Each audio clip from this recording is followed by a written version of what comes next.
Bonjour chers téléspectateurs de Télécole, première télévision éducative d'Afrique. Bonjour chers élèves, je m'appelle M. Almansour Diaw, professeur de mathématiques et directeur technique du groupe scolaire Machal. Chers élèves, je suis content de vous retrouver sur Télécole et plus précisément dans les cours solidaires pour faire avec vous des leçons en mathématiques. Aujourd'hui, chers élèves, la leçon que je vais vous présenter est un chapitre qu'on voit en terminale. Et le nom de ce chapitre, c'est le logarithme népérien. Il s'agira, chers élèves, de vous présenter la fonction logarithme népérien, plus connue sous l'appellation ln, et de vous donner les propriétés algébriques, les propriétés fonctionnelles et graphiques.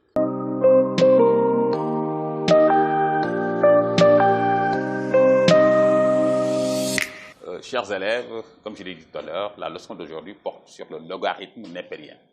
Logarithme d'abord. On va s'intéresser d'abord au mot logarithme. Que signifie logarithme? Alors, pour le savoir, il faudrait qu'on remonte l'histoire. C'est vers la fin du XVIe siècle, au début du XVIIe siècle, que l'histoire des logarithmes a commencé. Parce qu'à l'époque, les calculs auxquels se livraient les astronomes, les comptables, les financiers étaient d'une complexité remarquable. Donc, il fallait trouver des moyens pour rendre ces calculs-là plus simples. Comme toujours, les mathématiques ont l'art de rendre simple ce qui est complexe. Et le pionnier dans cette recherche de simplification s'appelle John Napier. John Napier, plus connu sous le nom de Johann Napier, qui est un baron écossais. Il est né en 1550 et 1617. C'est John Napier qui fut le premier à étudier des équations du type 2 à la puissance n, par exemple, je donne un exemple, égale à 8. À quelle puissance il faut élever 2 pour avoir 8? Naturellement, vous allez me dire, monsieur, c'est égal à n égale à 3. D'accord, ça c'est très simple. N égale à 3 est solution. Mais quand je prends, par exemple, 2 à la puissance n égale à 5, alors le problème devient plus compliqué. Alors, donc, c'est pour résoudre ces genres de problèmes, comme d'habitude, les mathématiques sont toujours là pour résoudre des problèmes. Alors, que John Napier a eu l'idée géniale de dire que, d'après ses recherches, que ce nombre qui est là est une base. Alors, le nombre que nous cherchons ici, il l'a obtenu à partir d'une relation. Par exemple, il trouve que le nombre que nous cherchons peut s'écrire sous la forme f de 5 sur f de 2. On viendra plus tard sur f. Et du coup, il dit que le nombre que nous cherchons est le logarithme à base 2 de 5. Donc n que nous cherchons est le logarithme à base 2. N est le logarithme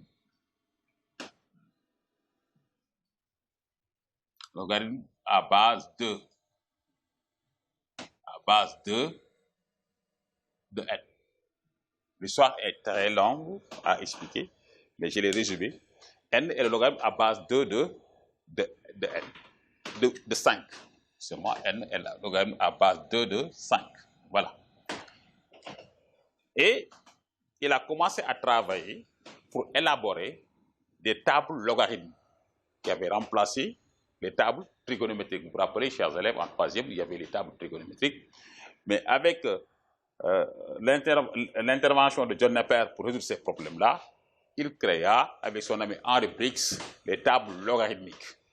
Et logarithmique, c'est la contraction de deux mots, logos, qui dit rapport, et arithmos, qui veut dire nombre. Arithmos, logos qui veut dire rapport, ici. Le rapport, arithmos veut dire nombre. Alors, et la contraction des deux mots a donné logarithme, les rapports de nombres. Et là, vraiment, c'est une découverte extraordinaire. Et John Napier, après John Napier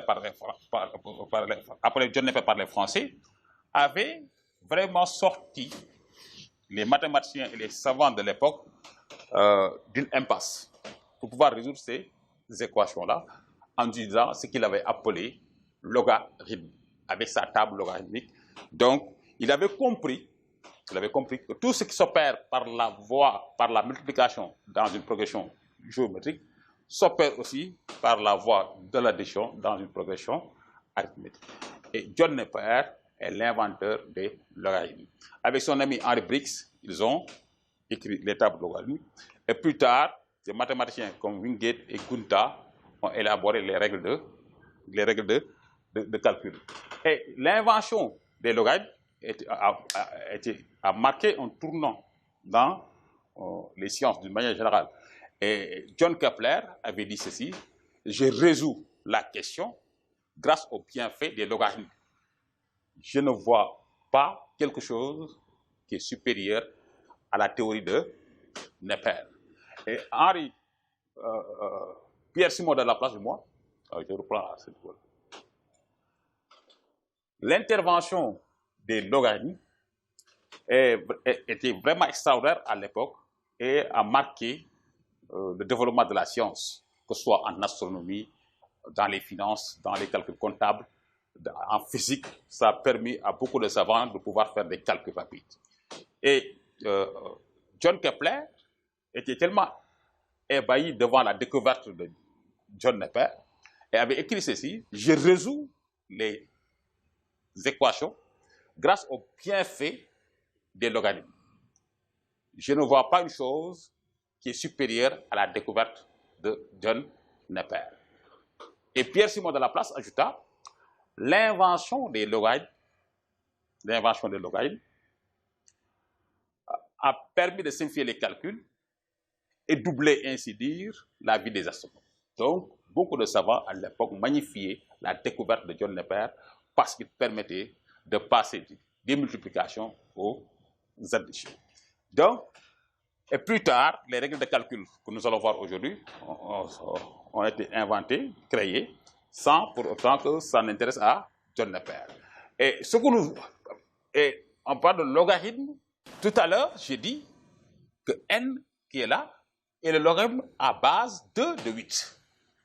Donc ici, j'ai écrit n et le logarithme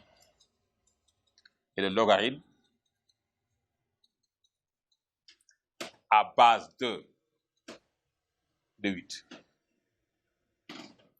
Si on prend une autre équation du type 3 à la puissance n égale à 7, on va dire que ici, n est le logarithme à base 3 de 7. Et c'est ça là, la base. Ça, c'est la base. Ça, c'est la base.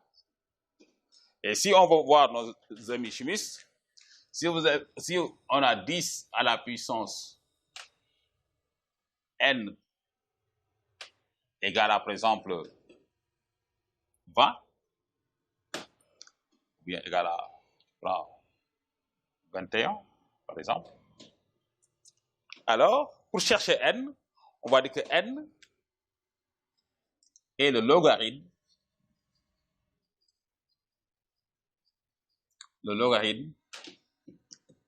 à base 10 de 21. Et le logarithme à base 10, c'est ça que les chimistes appellent le logarithme décimal. Le logarithme décimal. Donc, on voit que le logarithme, il y a plusieurs bases. Le logarithme à base 2, à base 3 ici à base 10. Donc, si, chers élèves, on a une relation de cette forme, a à la puissance x égale à b, d'accord? A positif strictement, b positif strictement. X que nous cherchons, x est le logarithme à base a de b. Et comment on note ça? On dit logarithme à base b log. Logarithme, on prend log à base B à base A, ici, log à base A de B égale à X. Donc, aujourd'hui maintenant, on va s'intéresser à un logarithme particulier qu'on appelle logarithme naturel, et plus connu sous le nom de logarithme népérien.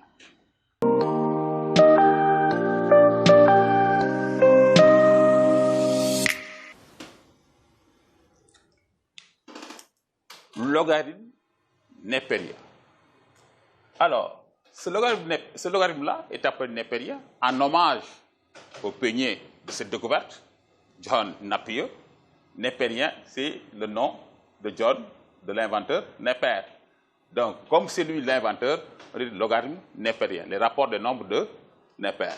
Et là, on prend L de logarithme et N de Népère, on dit, c'est la notation L, N. On l'appelle le logarithme naturel. Ensuite, c'est le logarithme à base E. On verra plus tard le nombre E. Donc, comme j'ai dit tout à l'heure que X est le logarithme à base A de B, donc ici A étant un nombre réel, alors le logarithme népérien aussi a une base. C'est le logarithme à base E. E étant un nombre introduit dans les mathématiques par Leonhard Euler, et on verra ça plus tard.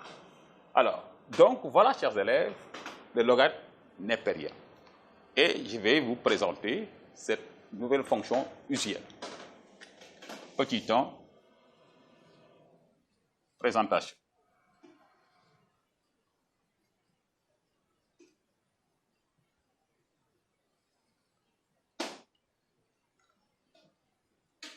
Alors, élèves, la fonction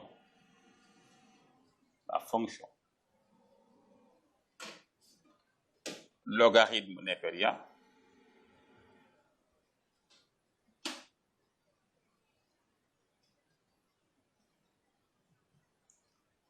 notez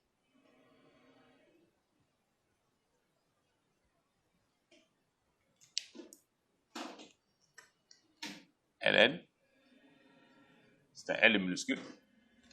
La fonction logarithme népérien notée Ln est la fonction définie et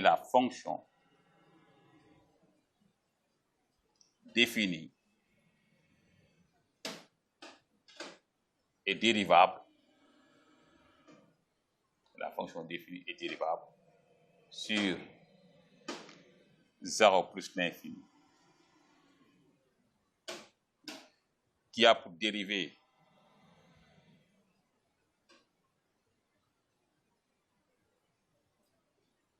un sur x et qui s'annule à 1. Voilà la présentation de la fonction Ln, chers élèves. La fonction logarithme népérien est définie et dérivable. Sur quel intervalle? Sur 0 plus l'infini. La dérivée de la fonction Ln, c'est 1 sur x. Et la fonction Ln s'annule à 1. Voilà les trois éléments importants dans la présentation de la fonction Ln. Qu'est-ce que c'est que la fonction Ln? La fonction Ln, c'est la fonction logarithme népérien de la Ln, qui est définie et dérivable sur 0 plus l'infini, qui a pour dérivée 1 sur x et qui s'annule en 1. Qu'est-ce que cela signifie? Or, ça signifie ceci, que la fonction x associe Ln de x existe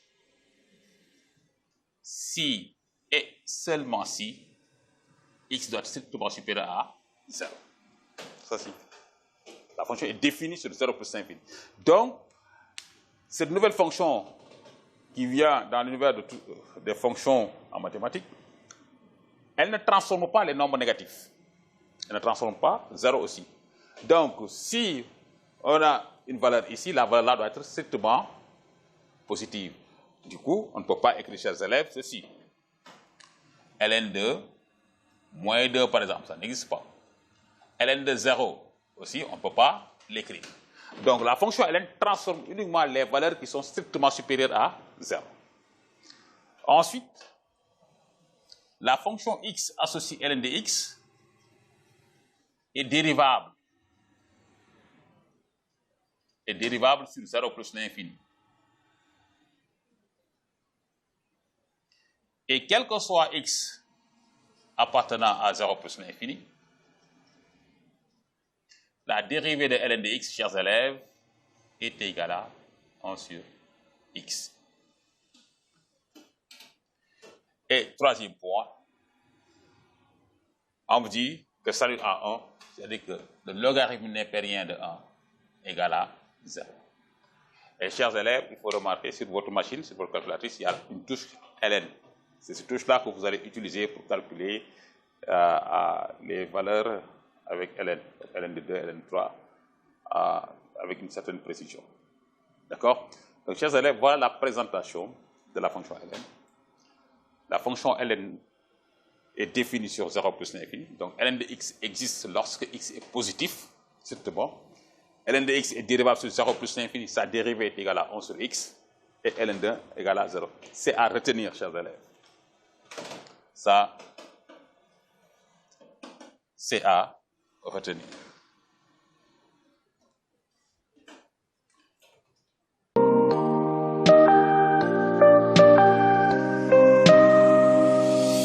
Alors, chers élèves, donc, vous pouvez utiliser votre calculatrice pour remplacer x par 0,5, 0,3, 0,2, 2, 3, par n'importe quel nombre réel strictement positif et avoir leur image par la fonction ln. Ça, vous pouvez le faire. Et je vous laisse le soin de remplir ce tableau-là. Si x est là, ln de x, donc ln de 1 égale à 0, 2, ln de 2, 3, ln de 3, 4, ln de 4, etc. Et là, maintenant, vous pouvez utiliser la machine pour avoir une valeur approchée de ln de 2, ln de 3, ln de 4, ln de 5 aussi pour avoir leur valeur approchée avec la machine. D'accord? Maintenant, je voudrais attirer votre attention sur quelque chose.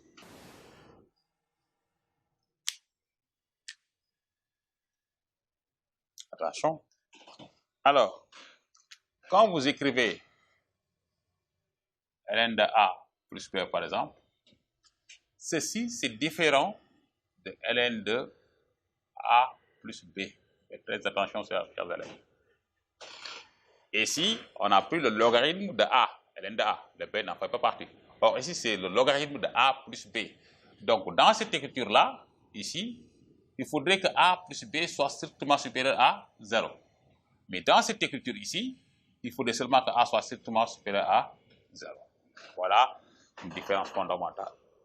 Ensuite, il y a des élèves qui sont tentés à simplifier ln de A sur ln de B. Alors, des élèves veulent simplifier. Ils disent c'est égal à A sur B. C'est faux. Faites très attention. ln de A sur ln de B, on ne peut pas dire j'ai simplifié ln. On ne peut pas le faire. Alors, c'est différent de A sur B. Il faut le laisser tel qu'il est, comme ça. Donc, ne le simplifiez pas. D'autres confusions à éviter, c'est lorsque vous avez ln de comme ça, on écrit comme ça. Il y a des élèves qui ont tendance à écrire ceci. ln de A sur ln de B. Ce n'est pas encore la même chose. Il faut éviter ces confusions. Ensuite, ça c'est pour les élèves de L. Ils ont tendance à écrire ln de A plus B, comme ça. C'est différent de ln de A plus ln de B.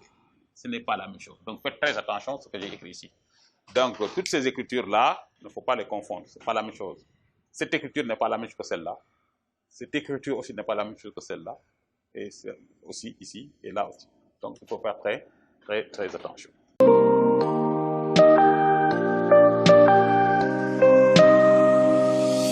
Alors, petit 2 maintenant, chers élèves, on va voir les conséquences de la définition, de la présentation. Il y en a plusieurs là. Alors, petit a, c'est le domaine de définition.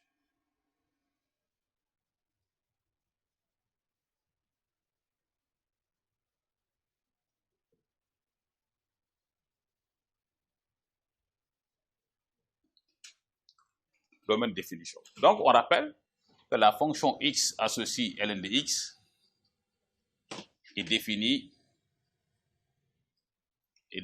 sur 0 plus l'infini. C'est un rappel. Alors, maintenant, qu'en est-il maintenant lorsque la fonction ln est composée d'une autre fonction? Donc, je choisis, par exemple, soit u et v, deux fonctions numériques d'une variable réelle. Deux fonctions numériques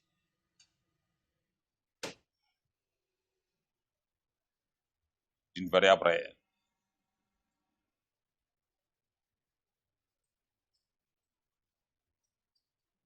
Définie sur R.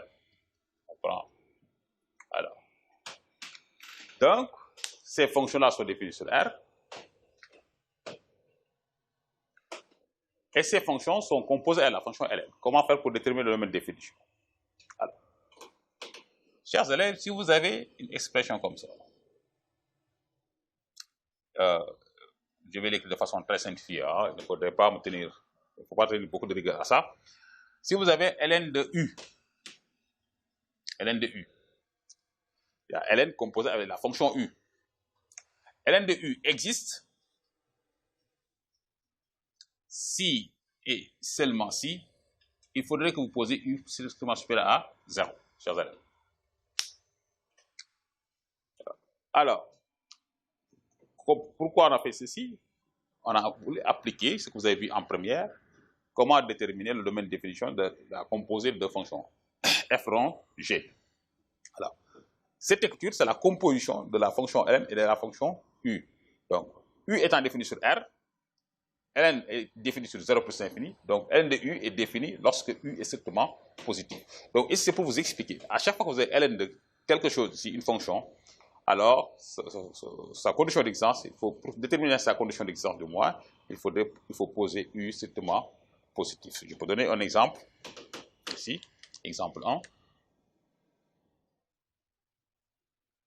Exemple 1. De f de x égale à ln de 1 moins x. ln de 1 plus x moins x plus 1. Consigne, on dit détermine df. Détermine df. Pourquoi j'ai fait ça? Parce que beaucoup d'élèves pensent que, ouais, comme on a dit que la fonction ln est définie sur 0 plus l'infini, donc si on leur donne une fonction dans laquelle il y a ln, ils disent le domaine de définition 0 plus l'infini. Vous allez voir que tel n'est pas le cas. Donc, détermine df, c'est la consigne. Donc, je vais dire que f de x existe. F de x existe si et seulement si. Alors, la fonction, il n'y a pas de barre de fraction, vous l'avez déjà vu en première, donc il n'y a pas à poser différent de 0. Il n'y a pas de racine carrée, donc il n'y a pas à poser supérieur égal à 0. Mais il y a la fonction ln. Qu'est-ce qui est à droite de ln? 1 plus x. Donc voilà, chers élèves, ce qui représente u. Ici, voilà ce qui représente u. C'est qui est là. Qu'est-ce que j'ai dit? ln de u existe si et seulement si u strictement supérieur à 0.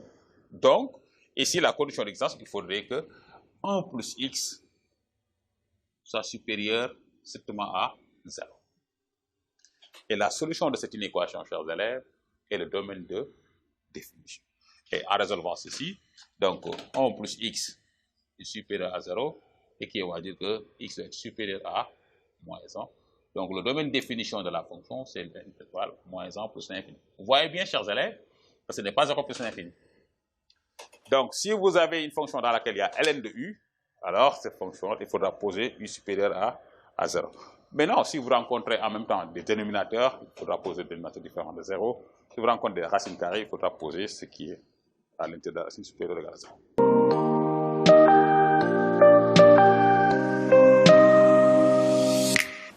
Alors, si ln de valeur absolue de u existe, si et seulement si, alors, si on applique ce que j'ai dit tout à l'heure, on doit poser valeur absolue de u supérieure strictement à 0.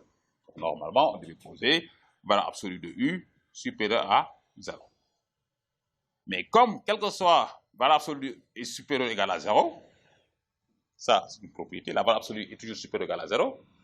Or, ici, on a supérieur strictement, donc cette inégalité-là est vraie. D'accord? Ce qu'il faut éviter maintenant, il faudrait éviter que U soit égal à 0. Parce que si on a strictement supérieur, ici on a supérieur égal. Donc ici, il faut poser U différent de 0. Parce que la valeur absolue est déjà positive, donc il faut éviter que ce soit égal à 0. Parce que la fonction ln n'est pas définie en 0. Alors, donc s'il y a valeur absolue, alors il faut poser U différent de 0. Alors, je donne exemple 2. Exemple 2, on donne f de x égale ln de valeur absolue de x moins 1, x plus 1, moins 1 sur x moins 1.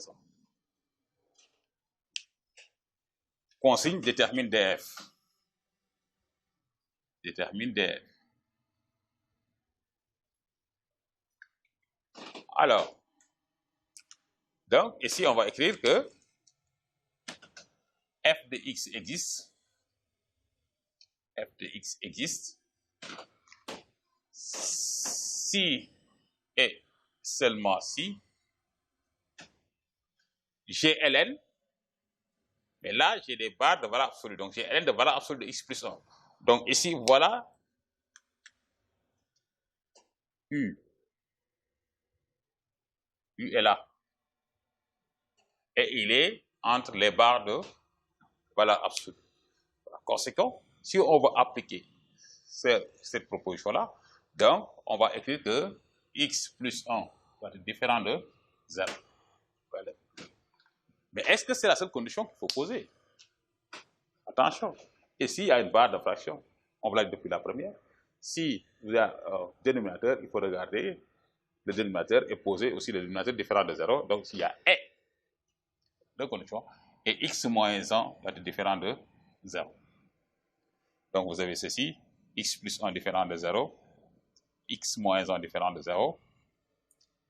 Et on va dire que x est différent de moins 1, et là, x est différent de 1. Donc, le domaine de définition, c'est tous les réels, sauf moins 1 et 1. Donc, c'est moins l'infini. Et là, vous voyez donc, si on écrit le domaine de définition sous forme d'intervalle, on aura ceci. Moins l'infini, moins 1, union moins 1, 1, union 1 plus l'infini. Donc, vous voyez, donc, le domaine de définition n'est pas toujours sur 0 plus l'infini. Il faut faire très, très, très attention.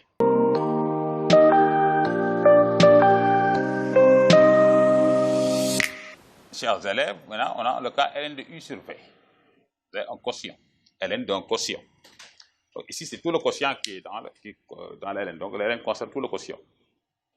Et comme c'est la composée de la fonction ln et de la fonction u sur v, le domaine de définition de f rangé voudrait qu'on pose que u sur v doit être défini d'abord. Et pour que u sur v soit défini, il faudrait que v soit différent de 0. Ensuite, il faudrait que u sur v appartienne au domaine de définition de la fonction ln, c'est-à-dire u sur v appartienne à l'intervalle 0 plus l'infini. Raison pour laquelle on va dire que ln de u sur v existe si et seulement si il y a v doit être différent de 0 et u sur v strictement supérieur à 0. En résolvant cette inéquation, il y aura la condition v différente de 0. Et vous résolvez et puis vous déterminez le domaine de définition. Exemple 3.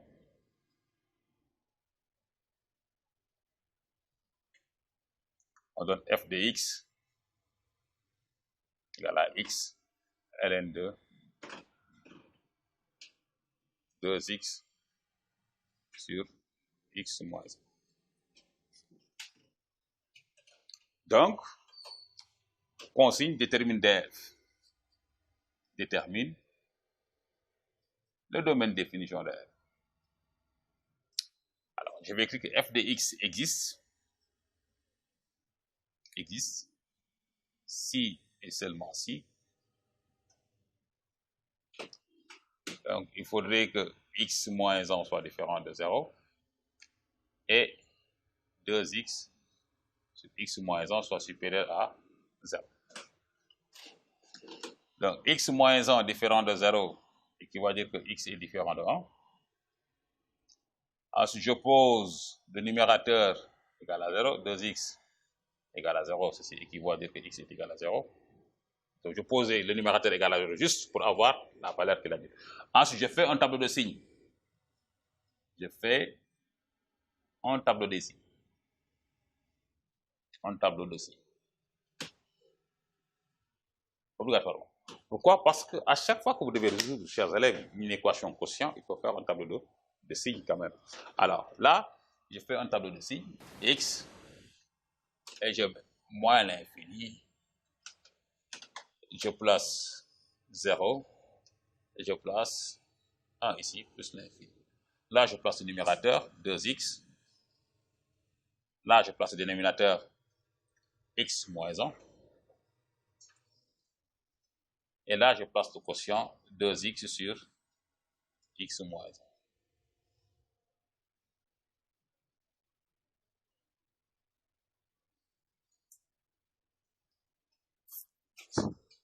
Ici, ça, vous savez le faire, chers élèves, c'est positif là, négatif là. Là, c'est positif, négatif, négatif. Là, c'est positif, négatif. Là, c'est 2 barres. Voilà, positif. Et je prends, on a dit strictement supérieur à 0. Donc, le domaine de définition, chers élèves, df, c'est moins l'infini 0. Moins l'infini 0.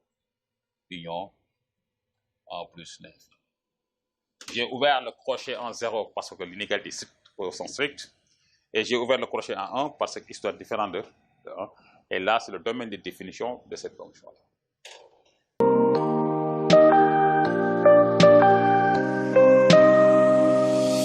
Alors, on prend le cas où vous avez ln2, cette fois c'est valeur absolue de u sur v. Valeur absolue. Existe si et seulement si, comme tout à l'heure, la valeur absolue d'une quantité elle est toujours positive ou nulle. Donc, ce n'est pas la peine de poser supérieur à 0. Il suffit de poser, le quotient doit être différent de 0. Il faut que u sur v soit différent de 0. Et pour que u sur v soit différent de 0, il suffit que u soit différent de 0, que u sur v soit différent de 0. Et le quotient, le dénominateur doit être différent de 0. Et v différent de 0. Donc, si c'est valeur absolue, c'est différent des parenthèses ici, hein, vous l'avez vu, c'est différent. Quand il y a des valeurs absolues, il n'y a pas d'inégalité à poser. Le numérateur doit être différent de 0 et le dénominateur différent de 0. Ce qui nous permet de faire l'exemple numéro 4. Exemple 4. D'accord. On prend f de x.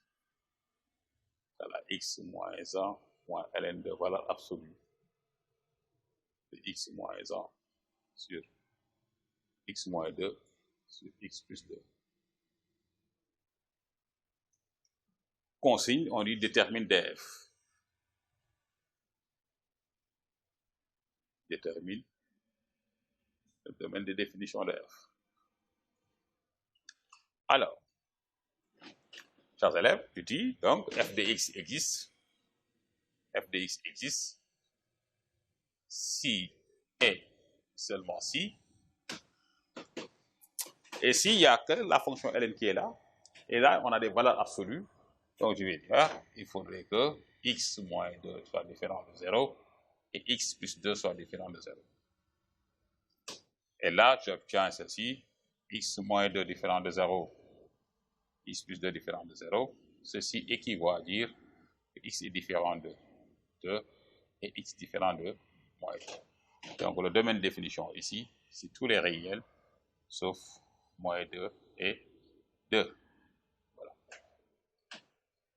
Comme écrit sous forme d'intervalle aussi, df égale à ceci, moins l'infini, moins 2, union, moins 2, 2, union 2 plus l'infini.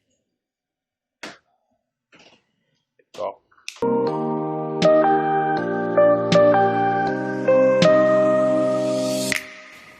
Alors, je vais faire une remarque ici, chers élèves. On remarque, on prend n un entier naturel non nul. Okay.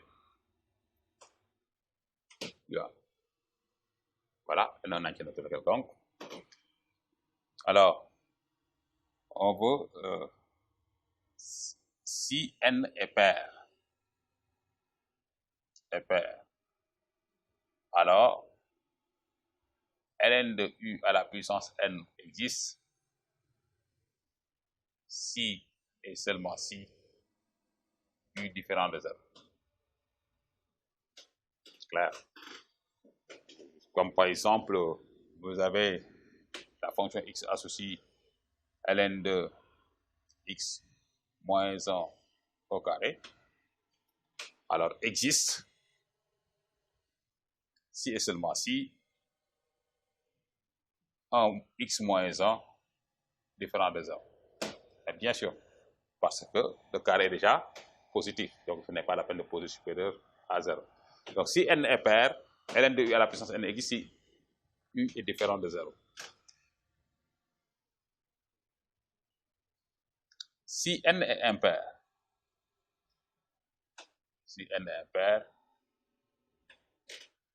alors ln de u à la puissance n existe si et seulement si u doit être strictement supérieur à 0. Je l'écris plus clair. Si et seulement si, voilà, u est supérieur à 0. Voilà. Donc, faites très attention. La fonction x associe ln de 2x plus 1 au cube existe si et seulement si 2x plus 1 strictement supérieur à 0. Donc, si la puissance est paire, on pose différent de 0, mais si la puissance est impaire, on pose supérieur à 0. Donc, voilà, chers élèves, ce qu'il faut maîtriser sur la première conséquence de la présentation de la fonction logarithme népérien concernant les domaines de définition des fonctions.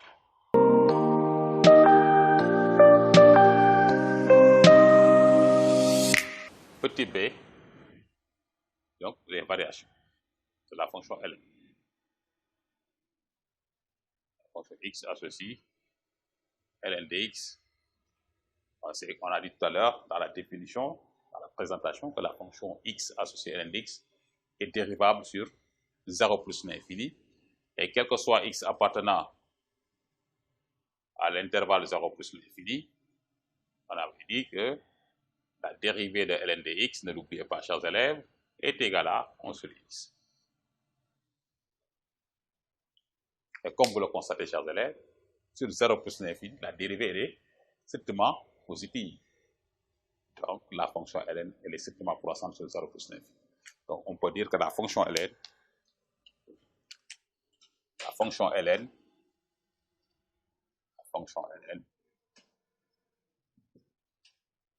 est strictement croissante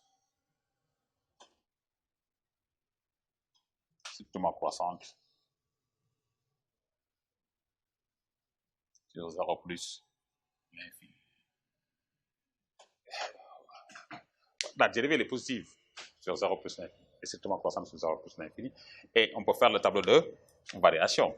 Le tableau de variation donc de la fonction ln x 0 plus l'infini, la dérivée ln dx, la dérivée positive, et c'est ln dx. Donc là, la fonction n'est pas définie en 0. Voilà, n'est pas dérivable en 0. Encore ça, c'est deux barres là.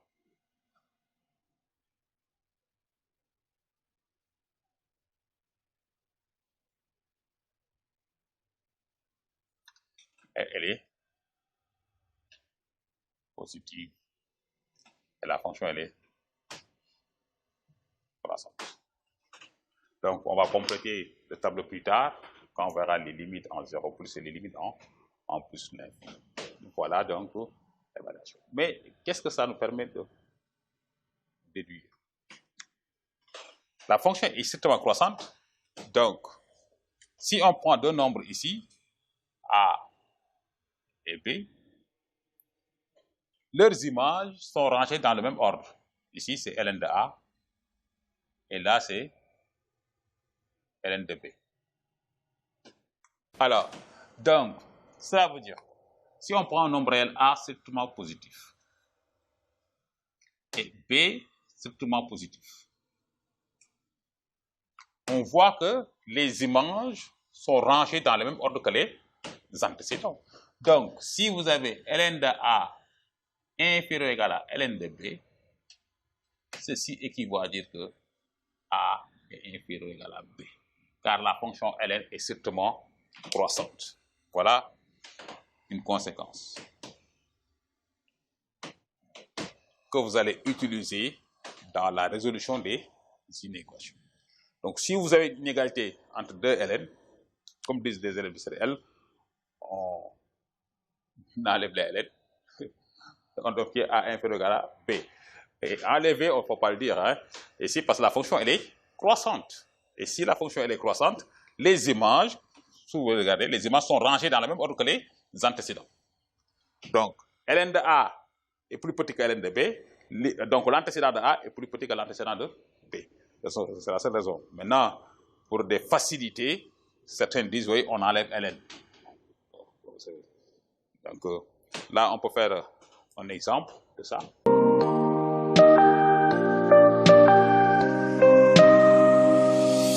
Exemple 4.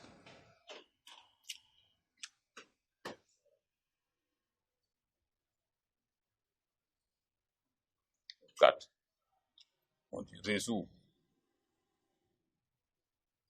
dans R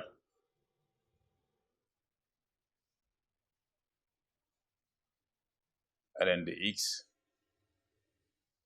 moins ln de 2 inférieur ou égal à 0. Comme on a dit de résoudre dans R, alors ici, il faudrait que x appartienne à 0 plus l'infini. Donc, ici, je veux dire que quel que soit x appartenant à 0 plus l'infini, il faut que x soit supérieur à 0.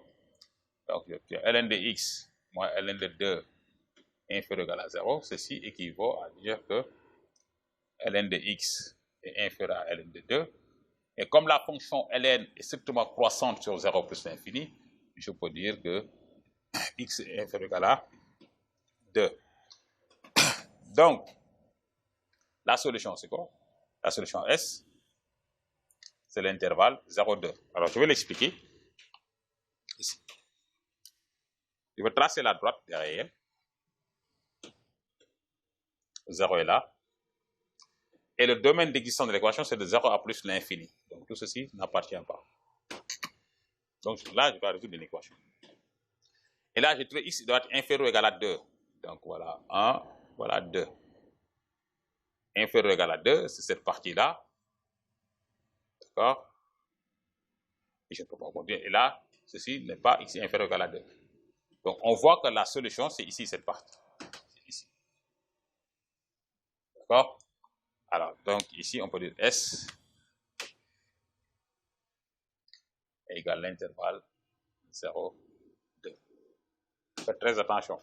Il y a des élèves arrivés là, ils disent moins l'infini 2. Ils ont oublié que x doit être supérieur à 0. Raison pour laquelle, si vous avez des inéquations avec ln, prenez d'abord votre précaution de poser d'abord la condition d'existence de l'inéquation en posant x supérieur à 0 ou bien ce qui est avec ln supérieur strictement à 0.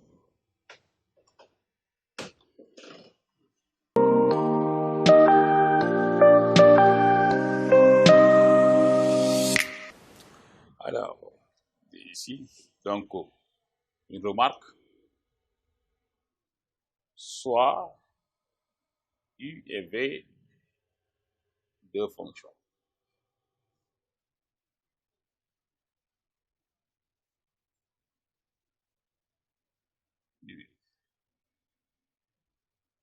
Donc, ici, si vous avez ln de U inférieur ou égal à ln de V, ceci équivaut à dire A, U est supérieur ou égal, strictement supérieur à 0, V est strictement supérieur à 0. Et comme la fonction L est strictement croissante, donc vous obtenez U inférieur ou égal à V. voilà le système qu'il faut résoudre, chers élèves, si vous avez une telle inéquation.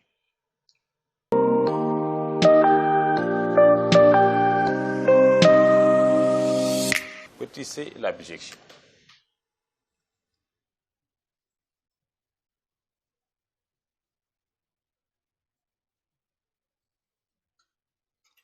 Donc, on sait que la fonction ln, la fonction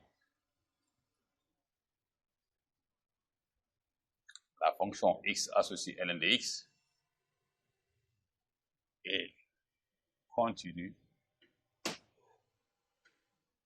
et strictement croissante sur 0 plus 9. Pourquoi je n'ai pas parlé de la continuité? Parce que tout simplement, chers élèves, on a déjà dit que la fonction est dérivable. Vous avez vu en première que toute fonction dérivable est continue. Donc, dès l'instant qu'on a admis que la fonction elle est dérivable sur 0 plus l'infini, de facto, elle est continue sur 0 plus l'infini. Alors, pour la bijection maintenant, j'énonce un théorème que vous connaissez très bien. Toute fonction qui est continue et strictement monotone sur un intervalle i est bijective de l'intervalle i vers l'image de cet intervalle. Alors, la fonction ln est continue et strictement croissante sur 0 plus l'infini. Donc, elle est bijective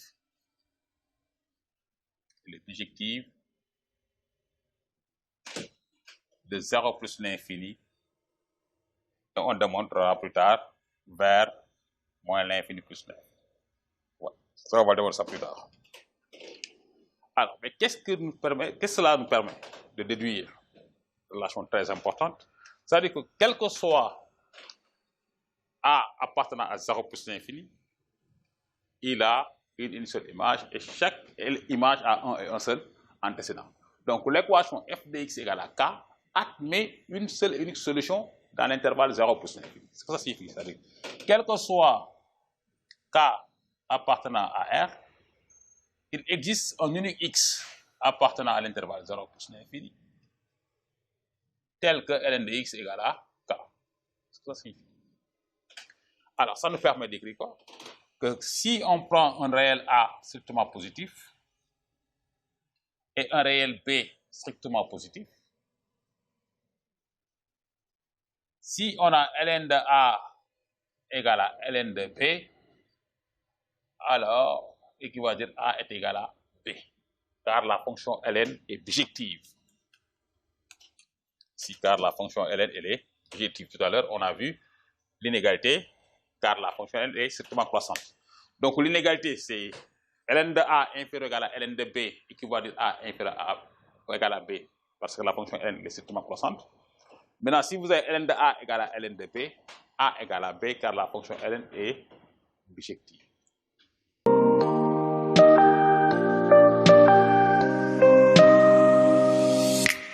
Alors, avec la bijection, on va directement le nombre E. Le nombre E. Je vous ai parlé tout à l'heure de ce nombre-là. Le nombre E. Bon, il est noté E. C'est comme pi. Pi, c'est une notation de 3,14 avec plus d'un milliard de chiffres dans la partie décimale. Donc, il y a un nombre aussi que Leonhard Euler a bien voulu nous gratifier en le notant par E. Et il a dit E. Je suis comme l'autre, comme Sa Majesté Pi, je suis un nombre irrationnel transcendant. Je vous le dirai tout à l'heure. Donc, le nombre E. Comme la fonction ln est bijective de 0 plus l'infini vers R, donc, quel que soit un nombre k appartient à R, il existe un unique x qui est son antécédent qui appartient à 0 plus l'infini tel que ln de x égale à k. Donc, je peux dire que l'équation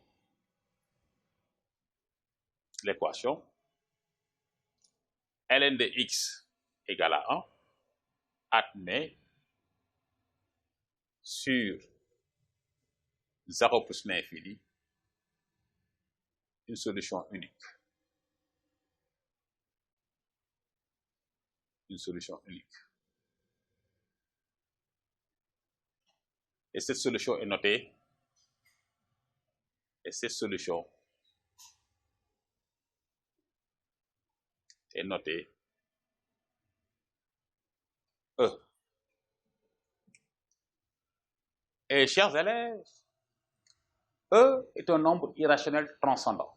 Un nombre irrationnel, vous connaissez ce qu'est un nombre irrationnel? Transcendant parce qu'il n'est solution d'aucune équation algébrique.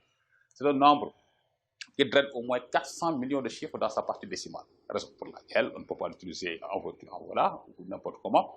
Et Leonhard Euler, le mathématicien le plus prolifique de l'histoire, a bien voulu noter ce nombre, la solution de cette équation-là par la lettre E. Et une valeur approchée de E à 10 puissance moins 3 après, c'est 1,718. C'était E. Ln de E égale à 1. Ln de E égale à 1, ne l'oubliez pas. Si E est la solution de l'équation ln de x égale à 1. Donc si vous remplacez ici x par E, vous trouvez 1. Donc comme je l'ai dit tout à l'heure, E est un nombre irrationnel transcendant. Et une valeur approchée de E,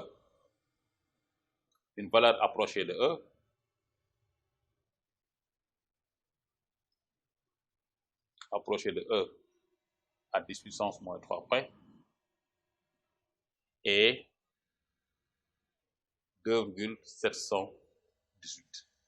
Donc on dit E est sensiblement égal à 2,718 à 10 moins 3 près. Maintenant, dans les calculs, il faut laisser E, comme vous laissez pi dans vos calculs. Maintenant, si vous voulez tracer la courbe pour bien comparer, on peut prendre sa valeur approchée. Mais de grâce, chers élèves, dans vos calculs, dans le tableau de variation, dans les résultats que vous obtenez, laissez E. Comme E, c'est comme pi. Il l'a dit. Je suis comme sa majesté pi. Donc, il faut le laisser avec sa notation, très jolie notation, qui fait partie des nombres les plus remarquables. E. Et E, c'est un nombre qui intervient un peu partout, que ce soit en physique, en mécanique, en biologie, en démographie, en géographie, en histoire, dans les sciences humaines. C'est pour ça qu'il se dit que E, on dit que E est la star des nombres. D'accord? Et c'est la puissance à l'état pur. Et vous allez voir ça plus tard avec la fonction exponentielle à base E. Donc, chers élèves, voilà le nombre E, ne l'oubliez pas. E est l'unique solution de l'équation ln de x égale à 1. Donc, si vous avez ln de x égale à 1, je peux l'écrire ici, on peut l'encadrer. Si vous avez ln de x égale à 1, équivaut à dire que x est égal à E. Voilà.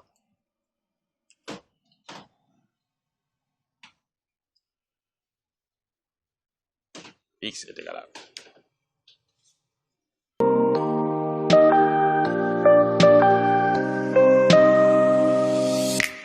Donc, on remarque ici, chers élèves, si U est strictement supérieur à 0, alors ln de U est égal à 1, équivaut à dire que U est égal à E.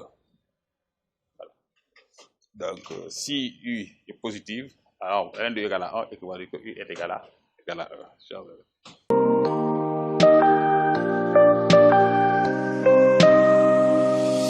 Alors, chers élèves, donc, pour cette première partie des logarithmes népériens concernant la présentation et ses conséquences, on va s'arrêter là aujourd'hui. Et ce qui est extraordinaire aujourd'hui, c'est là où on arrête, c'est le nombre E, n'oubliez pas.